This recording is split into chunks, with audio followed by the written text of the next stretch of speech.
Abu Nawas bisa menemukan telur kuda. Baginda Raja Harun al-Rashid seperti biasanya apabila kelelahan selesai menunaikan tugas-tugas kerajaan di siang hari, selalu istirahat sambil menikmati hiburan yang sehat.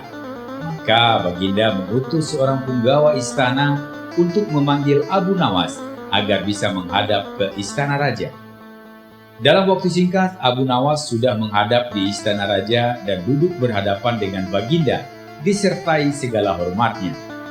"Abu Nawas," kata Baginda, "sudah lama aku tidak bertemu muka denganmu. Bagaimana kabarmu dan keluargamu yang ada di rumah?" "Ya tuanku, semua keluarga dan anak-anak hamba dalam keadaan sehat walafiat, tidak kurang satu apa, berkat rahmat Allah dan doa restu Baginda Raja," jawab Abu Nawas. "Baiklah, jika demikian," kata Raja. "Hanya aku ada persoalan sedikit yang perlu segera dipecahkan. Aku harap engkau dapat memenuhi keinginanku ini." "Oh, persoalan apa Baginda?" tanya Abu Nawas. "Begini Abu Nawas, telah banyak telur yang aku rasakan dan kunikmati sebagai lauk pauk makananku setiap hari. Dan telah lama aku ingin berganti rasa agar dapat lauk yang bervariasi. Nah, aku menghendaki kau mencarikanku telur kuda untuk lauk paukku. Besok kau harus sudah membawa telur kuda itu ke sini ya, untuk digoreng." Abu Nawas terdiam mendengar permintaan Baginda Raja. "Abu Nawas, jika engkau dapat membawa telur kuda ke hadapanku, maka sekantong uang emas akan menjadi milikmu sebagai hadiah bagimu. Tetapi jika kamu tidak mampu memenuhi permintaanku ini, hukuman ngeri siap menimpamu," kata Baginda Raja. "Ya tuanku," kata Abu Nawas, "hamba akan mencoba mencari telur kuda yang Paduka kehendaki.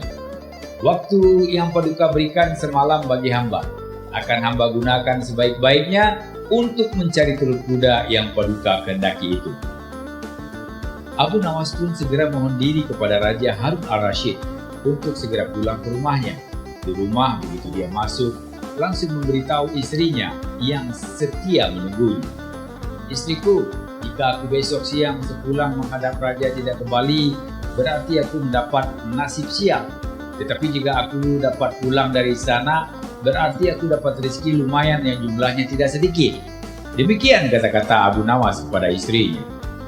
Istri Abu Nawas terdiam menahan nafas mendengar kata-kata suaminya. Namun kemudian ia berkata menghibur suaminya, "Semoga Allah Subhanahu wa Ta'ala selalu memberi petunjuk kepada kakanda. Apalagi niat baikmu untuk bersedekah telah kuat."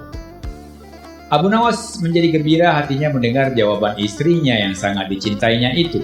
Esok pagi Abu Nawas sudah menghadap Baginda Raja Harun al-Rashid di istana.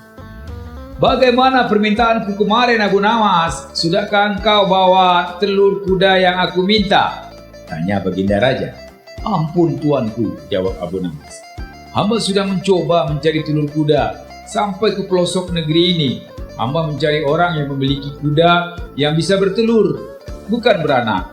Sepengetahuan hamba, binatang yang bertelur itu tidak mempunyai daun telinga. Padahal kuda itu di mana-mana mempunyai daun telinga. Sebagai tanda bukti, kuda itu beranak dengan cara melahirkan. Nah, oleh sebab itu, saya bisa menemukan telur kuda itu apabila Paduka bersedia membawakan kuda yang tidak mempunyai daun telinga ke sini." Mendengar penuturan Abu Nawas yang demikian itu, Raja Harun al-Rashid kagum kepadanya. Sambil menepuk bahu Abu Nawas, Raja memberikan sekantong uang emas sebagaimana yang telah beliau janjikan kepada Abu Nawas. Setelah mengucapkan terima kasih dan salam takzim, Abu Nawas segera mohon diri untuk pulang. Sebagian uang yang diperolehnya itu kemudian dibagikannya kepada fakir miskin di sekitarnya.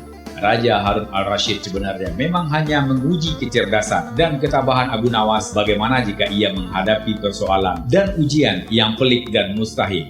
Apakah Abu Nawas panjang akal atau mudah putus asa? Karena kecerdikan Abu Nawas, maka setiap ia diuji oleh raja selalu dapat mengatasinya. Bahkan caranya pun kadang tidak masuk akal.